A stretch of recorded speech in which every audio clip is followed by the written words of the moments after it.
Assalomu alaykum rahmatullohi barakatuh. Assalomu alaykum azizlarim. Sog' salomatmisizlar? Uydagilar, bola-chaqalar hammalari sog' salomatmi? Sizlar bilan g'oyibona ko'rishib turganimdan juda ham xursandman.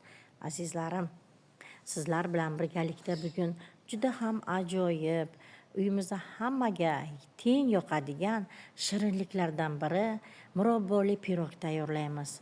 Murabboli pirogimiz yumshoqqina uyimizda bor mahsulotlardan tayyorlasak bo'ladi. Azizlarim, mana ko'rib turganlaringizdek, mana shunday tayyorlanadi. Azizlarim, unda keling birgalikda tayyorlaymiz. Buning uchun uncha ko'p masalliq kerak emas. Demak, muzlatgichimizda nima bo'lsa, shulardan foydalansanglar ham bo'ladi. Mana videoda ko'rib turganlaringizdek, mana shunday holatda bo'ladi. Unda mana ko'rib turganlaringizdek, 1 piyola shakar, 1 piyola qatiq, eritilgan margarin yoki sariyog', un, varenье, tuxum, razrixitelь. Demak, mana shu mahsulotlar ketadi. Azizlarim, ko'rib turganlaringizdek, mana shu mahsulotlardan foydalangan holda bugungi pirogimizni tayyorlaymiz. Demak, bismillahirrohmanirrohim deb ishimizni boshlaymiz. Demak, shakarimiz 1 piyola shakar oldik. Bitta tuxum chaqib. Demak, keyingi ikkinchi tuxumimizni azizlarim, ikkinchi tuxumimizning faqatgina oqini solamiz, sarig'ini ustiga surish uchun olib qo'yamiz. Ko'rib turganlaringizdek, demak, shakar bilan tuxumni yaxshilab aralashtiramiz.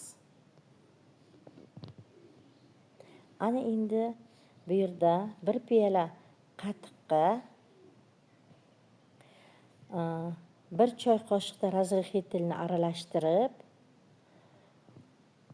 ko'pishtirib olaman. Demak, aralash qilib qo'ysak, o'zi shunday ko'tariladi.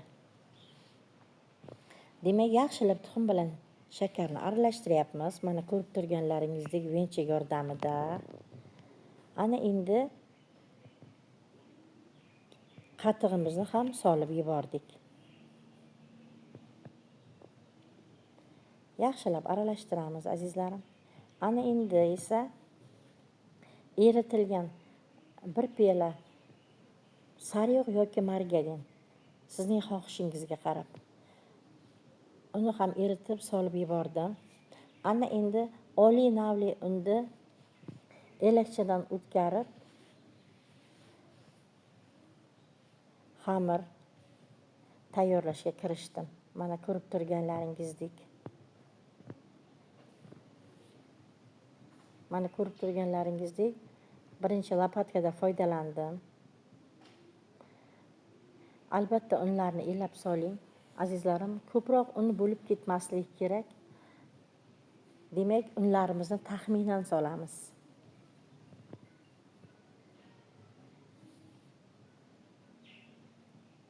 Mana ko'rib turganlaringizdek,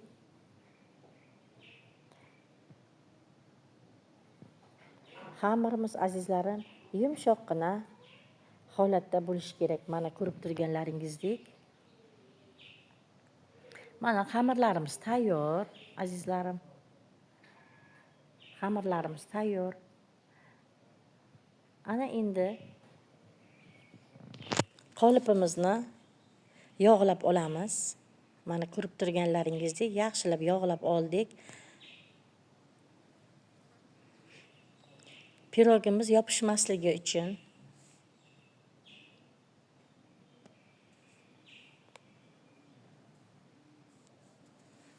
Ana endi xamirimizni 2 qismga bo'lib olamiz, lekin bir qismi kattaroq, bir qismi kichikroq bo'ladi. Kattaroq qismini qolipimizga yoyib chiqamiz, ko'rib turganlaringizdek. Mana shunday holatda xamirimiz qolipga yoyiladi. Mana ko'rib turganlaringizdek, yaxshilab yoyib oldik. Mana chekkalari bilan xamirni xuddi shunday videodagidek tayyorlang. Mana endi uyimizda varenье bor edi. Mana muzlatgichdan olib, ko'rib turganlaringizdek, urikli varenьeni solyapman. Mana hamma joylariga tekisda yoyib chiqdim.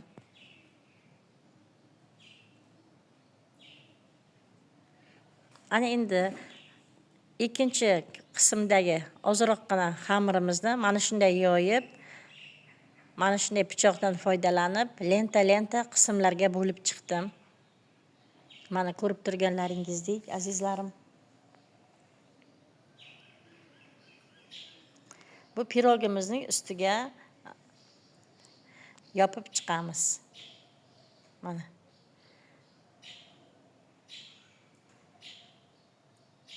Ko'rib turganlaringizdek, mana shunday holatda bo'ladi.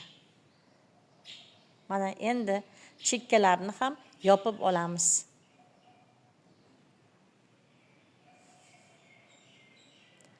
Yaxshilab yopib oldik. Albatta tayyorlab ko'ring azizlarim, juda ham mazali, yumshoqqina bo'ladi. Mana shunday qilib, mana ko'rib turganlaringizdek pirog holatiga keldi mana. Endi tuxumning sarig'ini ustiga surib chiqamiz.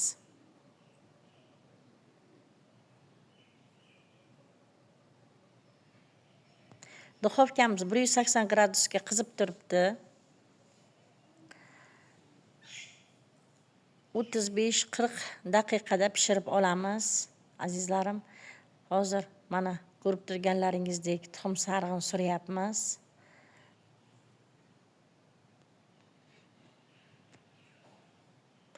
Albatta tayyorlab ko'ring. Mana azizlarim, duxovkaga ham soldik.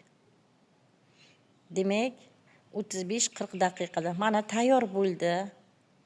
Murabboli pirogimiz tayyor. Mana ko'rib turganlaringizdek azizlarim, yoqimli ishtaha tilab qolaman hammalaringizga. Juda ham ajoyib, yumshoqqina